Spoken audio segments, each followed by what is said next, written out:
உலகத் தமிழர்கள் அனைவருக்கும் ஜெம் தொலைக்காட்சியினுடைய சர்வதேச செய்திகளுக்காக நான் வரவேற்கிறேன். இன்றைக்கு நாம் பேச போகிற பலஸ்தீனத்தினுடைய நிலைப்பாடு என்ன? தொடர்ந்து நாம் பலஸ்தீனத்தில் ஏற்பட்டிருக்கக்கூடிய மனித விரோத விவகாரங்களை பேசிக்கொண்டிருக்கிறோம்.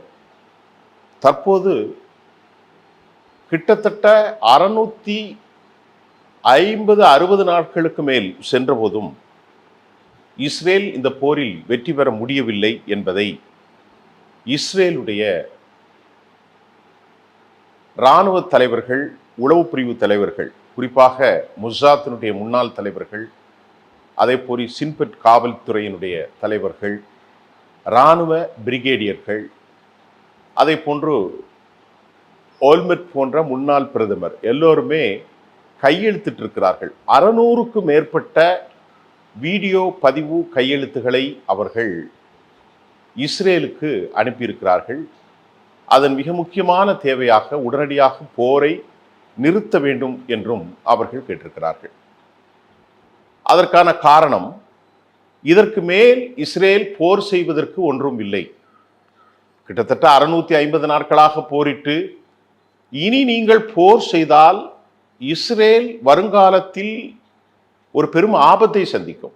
அந்த கருத்தில் என்ன சொல்றாங்கன்னா, பெஞ்சமின் நெத்தன்யாகு என்கின்ற ஒருவன் தன்னை நிலைப்படுத்தி கொள்ள, தனது அரசியலை நிலைப்படுத்திக் கொள்வதற்கு ஒட்டுமொத்த தேசமும் அழிவுக்கு செல்கிறது என்பதைத்தான் இந்த 600க்கும் மேற்பட்ட முசாத் முன்னாள் தலைவர்கள், பிரிகேடியர்கள், இராணுவ தலைவர்கள், அதை போன்று சின்பெட்டுடைய தலைவர்கள், அரசியல் ஆளுமைகள், காவல்துறை அதிகாரிகள், இப்படி ஒரு 600க்கும் மேற்பட்டவர்கள் நிலைமையை யூகித்து போரை உடனடியாக நிறுத்திவிட்டு சீஸ்ஃபயரை அதை ஒரு அக்ரிமெண்ட் சைன் பண்ணி பிணை கைதிகளை நீங்கள் வெளியே கொண்டு வாங்க அப்படிங்கிறது தான் இப்போ பிரச்சனை. இப்போ ஏன் இந்த பிரச்சனைன்னா, அவர்கள் நன்கு உணர்ந்துக்கிறார்கள், காசா வெற்றி பெற முடியாத ஒரு மண்டலம். ஆப்கானிஸ்தான் கடந்த கால வரலாறுகளில் பார்த்தபோது ஆப்கானிஸ்தானில் 10 வருஷத்திற்கு மேலாக ரஷ்யா போரிட்டு தோல்வியை சந்தித்தது. 2002 ஒசாமா பின் லேடனுக்கு எதிரான ஒரு ஆபரேஷனை அவர்கள் உருவாகப்படுத்தி 18 ஆண்டுகளமாக போரிட்டு $700 பில்லியன் மேல் அவர்கள் செலவு செய்து கிட்டத்தட்ட கடைசியில் தோல்வியை சந்தித்தது. அமெரிக்காவுடைய அரசு தோல்வியை சந்தித்தது 20 வருஷத்தில். ஆக இப்படிப்பட்ட ஒரு சூழ்நிலைகள்லாம் பார்க்கும் பொழுது கஸா ஒரு பெரும் அதிசயமான செய்தியை உலகத்திற்கு தருகிறது. கஸாவில் ஒரு பெரிய அளவில் இன்டர்நேஷ்னல் டெக்னாலஜிஸ் ஒன்றும் இல்லை, பெரிய டிஃபென்ஸ் ஃபோர்ஸ் ஒன்றும் இல்லை. ஒரு போராளி குழு 40,000-லிருந்து 60,000 இருந்தார்கள். இஸ்ரேலுடைய கணக்குப்படி அனைவரையும் கிட்டத்தட்ட ஒரு 50 விழுக்காடு அளித்தாலும் கூட 25-30,000 வீரர்களை வைத்துக்கொண்டு உலகில் இன்வின்சிபிள் ஃபோர்ஸு அமெரிக்கா தான் இந்த போரை நடத்துகிறது. அமெரிக்காவும் இஸ்ரேலும் தொடர் போரிலும் யூரோப்பியனுடைய அதிகாரங்கள் இன்றைக்கு கூட ஆயுத மௌனிப்பு இல்லாமல் யூரோப்பியன்ல இருந்தும், ஜெர்மன்ல இருந்தும், கனடாவிலிருந்தும், ஆஸ்திரேலியாவில இருந்தும், எல்லா நாடுகளிலிருந்தும் இஸ்ரேலுக்கு ஆயுதங்கள் சென்று கொண்டுதான் இருக்கிறது, இங்கிலாந்து உள்பட. இவ்வளவு நாடுகள் ஆயுதம் கொடுத்த பிறகும் 22,550 சதுர கிலோமீட்டரை வெல்ல முடியலன்னா ஒரு அறிவுள்ள மக்களுக்கு ஒரு நிறைய பாடம் இருக்கிறது. இது சாமானியர்களோடு நடத்தக்கூடிய போராக இல்லை என்பதுதான் நமக்கு தெளிவுபடுத்துகிறது. உருக்குலைந்து போன தேசமாக, 80 விழுக்காடு மக்கள் அழிந்து போன தேசமாக இருக்கக்கூடிய இந்த உருக்குலைந்து போன 80 பேர் அழிந்து போன ஒரு தேசத்தில் இன்றுக்கும் உலகத்தின் சர்வதிகாரம் கொண்ட அமெரிக்காவும் இஸ்ரேலும் தோல்வியை சந்தித்திருக்கிறது என்பதை உணர்ந்து கொண்ட அறிவுஜீவி இஸ்ரேலுடைய 600 ஆளுமைகளும் முதல்ல வெளியே வந்துருங்க அப்படின்ட்டு தெளிவான ஒரு டிராப்ட் அனுப்பியிருக்கிறாங்க. இரண்டாவது செய்தியாக நாம் பார்ப்பது, ஹமாஸ் ஆயுதங்களை நாங்கள் கீழே வைக்க மாட்டோம் என்று சொல்லியிருக்கிறார்கள். அதுல ஹமாஸ் என்ன சொல்லியிருக்கிறாரு? ஒருபோதும் ஆயுதங்களை நாங்கள் கீழே வைக்க மாட்டோம் என ஹமாஸினுடைய இராணுவ தலைமை சொல்லியிருக்கிறது. இது எங்களுடைய நேஷனல் அண்ட் லீகல் ரைட், இது எங்களுடைய தேசிய உரிமை. The right to confront the Israel occupation of the Palestinian territory என்று அவர்கள் தெளிவு சொல்லியிருக்கிறார்கள். எங்கள் நாட்டை ஆக்கிரமிப்பதற்கு எதிராக சட்டப்பூர்வமாக நாங்கள் போராடுகிற ஒரு போராளிகள் நாங்கள் ஏன் ஆயுதத்தை கீழே வைக்க வேண்டும் என்ற கேள்வியை அவர்கள் எழுப்பியிருக்கிறார்கள். என்ற கேள்வியில் ஒய் ஷுட் வி டிஸ்ஆர்ம்ஸ் என்ற கேள்வியை அவர்கள் எழுதியிருக்கிறார்கள். நாங்கள் ஏன் லை டவுன், ஏன் கீழே வைக்கணும், ஏன் ஆயுதம் அமைப்பு வைக்கணும்? இது எங்களுடைய லீகல் உரிமை, எங்களுடைய ரைட். அதனால நாங்கள் ஒருபோதும் ஆயுதத்தை கீழே வைத்து சரணடைவோம் என்று மட்டும் கனவிலும் என்ன வேண்டாம் என்பதை இஸ் டோட்டலி த சீஸ்ஃபயர் அக்ரிமெண்ட்ல அவங்க சொன்னதை விச் ஹஸ் பீன் ரெஃப்யூஸ்ட் முழுமையாக தள்ளுபடி செய்யப்பட்டிருக்கிறது. இந்த confront the Israel occupation of the Palestinian territory என்று சனிக்கிழமை ஞாயிற்றுக்கிழமைகள் வந்த செய்தி இதை உறுதிப்படுகிறது. விட்காஃப் இடத்தில் அமெரிக்காவுடைய சிறப்பு என்பே விட்காஃப் இடத்தில் இந்த செய்தி அவர்கள் சொல்லியிருக்கிறார்கள். இஸ்ரேலிலிருந்து வெளிவரக்கூடிய ஹயாம் நாளிதழ், ஹர்ட்ஸ் நாளிதழ் ஒரு ரிப்போர்ட் சொல்றாங்க. என்ன ரிப்போர்ட் அப்படின்னா, விட்காஃப் இடத்தில் இந்த செய்தி சொல்லிவிட்டது மட்டும் இல்லாமல் until our national rights are restored அப்படின்னு சொல்லிட்டு இட்ஸ் cannot be relinquished அப்படிங்கிறதையும் அவர்கள் சொல்லிட்டு, இது எங்களுடைய இறையாண்மை கொண்ட சாவரின் இண்டிபெண்டன்ட் பலஸ்தீனியன், நாங்கள் இறையாண்மை கொண்ட ஒரு தேசமாக பலஸ்தீனத்தை வெற்றி கொண்டு எங்களுடைய தலைமையாக இருக்கக்கூடிய அல் அக்ஸா மஸ்ஜித் இருக்கும் ஜெருசலத்தை தலைமையாக நிறுத்தும் வரை, the state with Jerusalem as it is the capital அப்படிங்கிறத அவங்க சொல்றாங்க. அப்ப அவங்களுடைய மன உறுதி என்ன? த பீப்புள், அந்த Palestinians territorial, the people, the rebel steadfast with their and own ideology. அவர்கள் தங்களுடைய கொள்கையின் பால், பிணைப்பின் பால் உறுதியாக இருக்கிறார்கள். ஆகவேதான் இவ்வளவு அழிவுகள் நடந்த போதும், இவ்வளவு படுகொலைகள் நடந்து கொண்டிருக்கிற போதும் ஒரு இடத்திற்காக அவர்கள் போராடுவது, மன உறுதி இந்த உலகத்திற்கு ஒரு செய்தியை சொல்வதாக அமைந்திருக்கிறது என்பதை நாம் ஒரு சர்வதேச விவகாரத்தை பேசி கொண்டிருக்கிறோம். பல ஆயிரக்கணக்கான டாபிக்ல நாம் ஜெம் தொலைக்காட்சியில தொடர்ந்து பேசித்தான் வருகிறோம். இதுக்கிடையில இந்த படுகொலையை முன்னின்று நடத்துவதாக ஜிஹெச்எஃப், கசா ஹியூமனிடேரியன் ஃபெடரேஷன், இது அமெரிக்காவினுடைய ஆதரவு பெற்றிருக்கக்கூடிய ஒரு நிறுவனம் என்பதை மைக் அகிலேஷ் சொன்ன அந்த கருத்தையும் நான் ஏற்கனவே நினைவுபடுத்துகிறேன். அதே மாதிரி யூகே, பிரான்ஸ், சவுதி அரேபியா போன்ற நாடுகள் ஒரு செய்தியை அவர்கள் சொன்னார்கள். கசாவே ஆட்சியை ஒப்படைத்து விட வேண்டும் பிஏவிடம், காசாவிலிருந்து முழுமையாக டிஸ்ஆர்ம், அதாவது ஆயுதங்களை எல்லாம் கீழே போட்டு தள்ளிவிட்டு அவர்கள் என்ன செய்ய வேண்டும், நேரடியாக வெளியே போயிடணும் அப்படின்னு சொல்லியிருக்கிறாங்க. அமெரிக்காவும் பிரான்சும், அமெரிக்கா, இங்கிலாந்து, பிரான்ஸ் போன்ற நாடுகள் சவுதி அரேபியாவுடைய ஆதரவோடு நியூயார்க்கில் யூஎன்ஸ் அந்த ஒரு கான்ஃபரன்ஸ் ரெகனைஸ்டு த ஃப்ரீ பலஸ்டீனியன், இதில் 17 நாடுகள் கடந்து கொண்ட போதும் இதில் அடிப்படைத்துவமான இந்த கோட்பாடுகளின் அடிப்படையில் ஒருபோதும் நாங்கள் ஆயுதத்தை மௌனியாக்கப் போவதில்லை, எங்கள் நாட்டிலிருந்து நாங்கள் வெளியேறப் போவதில்லை, ஆட்சியை ஒப்படைத்து போகுவதில்லை, எங்களுக்கு ஃப்ரீ கொடுத்துட்டு நீ போயிரு, அவ்வளோதான். அப்போ இந்த சமாதான தீர்வு என்பது சாத்தியமில்லை என்பதை நாம் ஒசாமா ஹம்தன் அவர்களுடைய பேட்டியின் வாயிலாகவும் தெரிவிக்கப்படுகிறது. ஒசாமா ஹம்தன் ஒரு இன்டலெக்சுவல் டீம் லீடர் ஹமாஸ். அவர் அடிக்கடி அல் ஜசீராவுக்கு பேட்டி கொடுக்கிறார். அவருடைய பேட்டியில என்ன சொல்லியிருக்கிறார் அப்படின்னு பார்த்தா, இந்த சீஸ்ஃபயர், த ஃப்ரீ பலஸ்டீனியன் என்கிற சொல்லாடல்கள் இது ஒரு வார்த்தை ஜாலம், இது சாத்தியமில்லை. இது வந்திருக்க வேண்டும் என்றால் 1967 எங்களுக்கு ஒரு சுயாதீன பலஸ்தீனத்தை அவர்கள் கொடுத்திருக்க முடியும். ஆனால் இப்போது அவர்கள் சொல்லுகின்ற கருத்துக்கள் எங்களுக்கு ஏற்புடையதல்ல என்பதை ஹமாஸினுடைய அறிவுசார் தளத்தினுடைய தலைவர் ஒசாமா ஹம்தன் அவர்கள் சொல்லியிருக்கிறார். ஒசாமா ஹம்தன் மேலும் சொல்கின்ற போது, நாங்கள் எங்களுடைய போராட்டத்தை ஆயுத மௌனிப்பில்லாமல் சாவரின் கண்ட்ரியாக ஜெருசலேம் தேசத்தை தலைமை கொண்டு அல்-அக்ஸாவை மீட்கும் வரை உறுதியாக போராடுவோம்.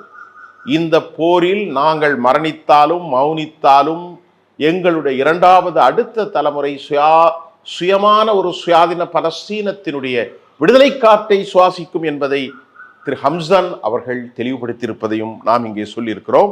இதற்கிடையில அமெரிக்காவில் UN செக்யூரிட்டி கவுன்சில் அந்த கான்சுலேஷன், அதாவது இந்த கவுன்சிலிங் மீட்டிங்ல ஈரானுடைய தூதர் கலந்து கொண்டு என்ன சொன்னார்னா, த 2 state solution after UN meet, அந்த மீட்டுக்கு அப்புறம் அவர் என்ன சொல்லியிருக்கிறார்னா, இதை நாங்கள் முழுமையாக நிராகரிக்கிறோம் என்று ஈரான் சொல்லிவிட்டது. பிரான்ஸ், சவுதி அரேபியா கொண்டு வந்த இந்த ஃப்ரீ பலஸ்டீனியன் திட்டத்தில் இருக்கக்கூடிய அடிப்படை சரத்துகளை நாங்கள் முழுமையாக நிராகரிக்கிறோம் என்று ஈரானுடைய சிறப்பு ரெப்ரசன்டேட்டிவ் அங்கே தன் கருத்தை டிஸ்க்ளோஸ்ட் வெளிப்படுத்தியிருப்பதை கண்டு சவுதி அரேபியா அதிர்ச்சி அடைந்திருக்கிறது. Why they refuse to Iran என்று சொன்னால், ஈரான் அடுத்த கட்ட போரில் இஸ்ரேல் சக்தி வாய்ந்த மிசைல்கள் மூலமாக காலி செய்வதற்கான ஒரு திட்டம் இருப்பது நான் அடுத்த தலைப்பில் பேச போகிறேன். அவங்க என்ன சொல்றாங்கன்னா, ஒரு சத்தானிக் எஃபர்ட்ஸ் என இஸ்ரேல் கடுமையாக இஸ்ரேலை ஈரான் ஒரு சாத்தானுடைய செயல்பாடு கொண்ட ஒரு சேனைகள், ஒரு சாத்தானிக் ஃபோர்ஸ் என்று அவர்கள் கடுமையாக வலியுறுத்தி இருக்கிறார்கள். ஒரு ஆண்டு காலம் இஸ்மாயில் ஹனியேவுடைய மரணத்திற்கு பின்பான இதை நினைவு கூர்ந்திருக்கக்கூடிய ஈரான் த 2 ஸ்டேட் சொல்லுவது என்பதெல்லாம் முட்டாள்தனம், இந்த பிரச்சனையை முடிப்பதற்கு மட்டுமே இது உதவுமே தவிர இது உண்மையிலேயே தீர்வாகாது. அங்கே போராடி கொண்டிருக்கக்கூடிய தியாகிகள், இந்த போருக்காக எவ்வளவு பெரிய தியாகிகள்லாம் இறந்திருக்கிறார்கள். இஸ்மாயில் ஹனியே, யஹ்யா சின்வார், பாத் ஷுக்கூர், அதே போன்று ஹசன் நசுருல்லா, ஏராளமான ஈரானுடைய மிலிட்ரி ஜெனரல்கள் எல்லோரையும் கொலை செய்த பிறகு இந்த மேட்ரியர்ஸ், இந்த தியாகிகளுடைய தியாகம் ஒருபோதும் வீணாகாது என்பதை இஸ்ரேலுக்கு, அமெரிக்காவுக்கும், சர்வதேச யூரோப் யூனியனுக்கும் தெளிவான கருத்தை ஈரானுடைய ரெப்ரசன்டேட்டிவ் வச்சிருக்கிறார். போராளிகளுடைய தியாகங்கள் வழியிலே பலர் போராட காத்திருக்கிறார்கள். இந்த திட்டம் ஒரு சதி, இது ஒரு ரிக்கிங், ஒரு மோசடி. இந்த மோசடிகள், போராளிகள் எப்போதும் இந்த பொய்கள் தீர்வாகாது என்பதையும் ஈரான் சொன்னதை பார்த்துதான் சவுதி அரேபியா அதிர்ச்சியில் உறைந்து போயிருக்கிறது. நாங்கள் ஒருபோதும் இஸ்ரேலை அங்கீகரிக்க மாட்டோம், நெவர் நெவர் நெவர் நெவர் அப்படிங்கிற அந்த ஸ்டேட்மெண்ட் வந்திருக்கிறது. ஜூலை 28, 30 ஆகிய 2 தினங்களில் நடைபெற்ற இந்த செய்தியிலே தான் UN சமிட்ல 2 ஸ்டேட் சொல்யூஷனுக்காக அவர்கள் இந்த கருத்தை வலியுறுத்தியதையும் நாம் இங்கே தற்போது கொள்ள போகிறோம். செப்டம்பர்ல இந்த அங்கீகாரம் கொண்டு வருவதற்கு பிரான்சுடைய அதிபர் இமானுவேல் மெக்ரானும், சவுதி அரேபியாவுடைய கிங்ஸ் முஹம்மது பின் சல்மான் போன்றவர்கள் இந்த இனிஷியேட்டிவை கொண்டு வந்தாங்க. ஆனால் அது ஒரு நல்ல இனிஷியேட்டிவாக இருந்தாலும் கனடா அதை ஆதரித்தது. யூரோப்பிய யூனியனில் பல நாடுகள் ஆதரித்த போதும் ஹமாஸ் இல்லாத சுயாதீனமான ஒரு மோசமான அரசாங்கத்தை உருவாக்கி பொய் சொல்கிறார்கள் என்பதை ஈரான் வெளிப்படையாக அவர்கள் உடைத்திருக்கிறார்கள். ஒருபோதும் நாங்கள் இந்த போராட்டத்தை கைவிடப் போவதில்லை என்றும், America the being the complicit the strategy, இந்த வார் கிரைம் எல்லாமே அமெரிக்காவினுடைய திட்டம்தான் என்பதையும் கூட ஈரான் தெளிவுபடுத்தி இருக்கிறது. இந்த ஹோஸ்டேஜ் சீல், இதற்கு இடையில அமெரிக்கா அதிர்ச்சி அடைந்திருக்கிறது. அதில் உண்மையும் எந்த விதமான பொய்யும் அல்ல. அமெரிக்கா தான் இந்த படுகொலைகளை நடத்தி கொண்டிருக்கிறது. அமெரிக்காவினுடைய என்வேக்கள், அமெரிக்காவினுடைய இந்த GHF என்று சொல்லக்கூடிய காசா ஹியூமனிடேரியன் ஃபவுண்டேஷன், இதில் ஈடுபடுகிறவர்கள் தான் இந்த கொலை முயற்சியில் ஈடுபடுகிறார்கள். அமெரிக்காவின் திட்டம் என்பது, இஸ்ரேலிய திட்டம் என்பது மக்களை அழிப்பது. தே ஆர் அனிஹிலேட் அந்த ஃப்ரம் their own territory, அவர்களுடைய சொந்த நிலத்திலிருந்து அவர்களை எராடிகேட் பண்ணுவது. Try to eradicate and annihilate from their own territorial. இதுதான் அவர்களுடைய அல்டிமேட் கோல் என்பதை உலகம் அறிந்திருக்கிறது. சவுதி அரேபியாவை போன்ற ஒரு மோசமான நிலைப்பாடு கொண்டவர்கள் அறிந்தும் அறியாமலும் அவர்கள் நடிக்கிறார்கள் என்பதையும் சொல்லப்படுகிறது. இஸ்ரேலிருந்து ஒரு அல் ஹஸ்ஸாம் படைகள் வெளியிட்டிருக்கக்கூடிய வீடியோ ஏற்கனவே பழைய செய்திகள், இது பெரும் பதட்டத்தை ஏற்படுத்தி இருக்கிறது. அதற்கிடையில் அவங்க என்ன சொல்லியிருக்கிறாங்கன்னா, ஹமாஸ் எங்களுக்கு கிடைப்பதை நாங்கள் எங்களுடைய மத அடிப்படையில் நாங்கள் குடிப்பது கூழாக இருந்தாலும் கஞ்சாக இருந்தாலும் அதைத்தான் எங்களிடத்தில் இருக்கக்கூடிய பிணை கைதிகள் கொடுக்கிறோம். எங்கள் நாட்டு மக்கள் உணவின்றி வாழ்கிறார்கள், நாங்களும் வாடுகிறோம்.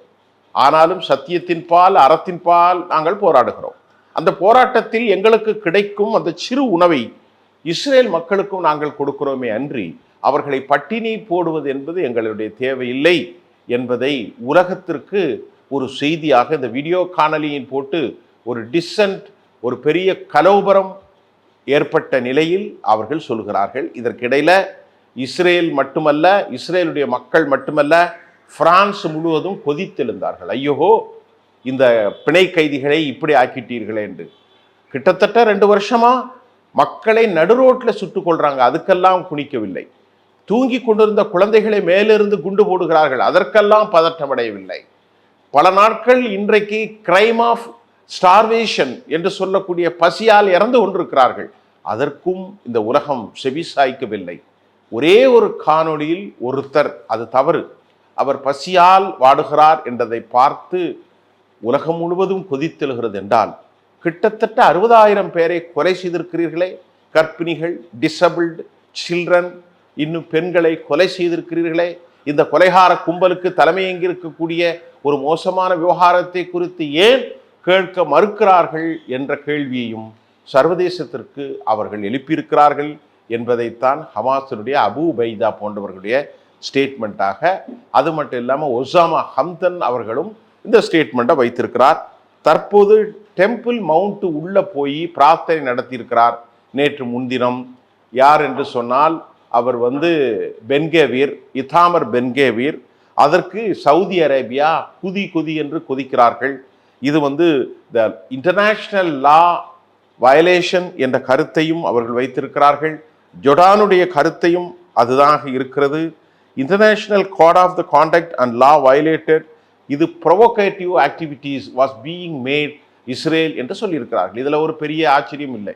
மக்களை படுகொலை செய்கிறார்கள், பட்டினி போடுகிறார்கள், இதை ப்ரொவோகேட் பண்ணுறது லா வயலேஷன் என்பதெல்லாம் யூதர்களுக்கு ஒரு பெரும் பிரச்சனை அல்ல என்பதை தெரிவித்து கொள்ளும்.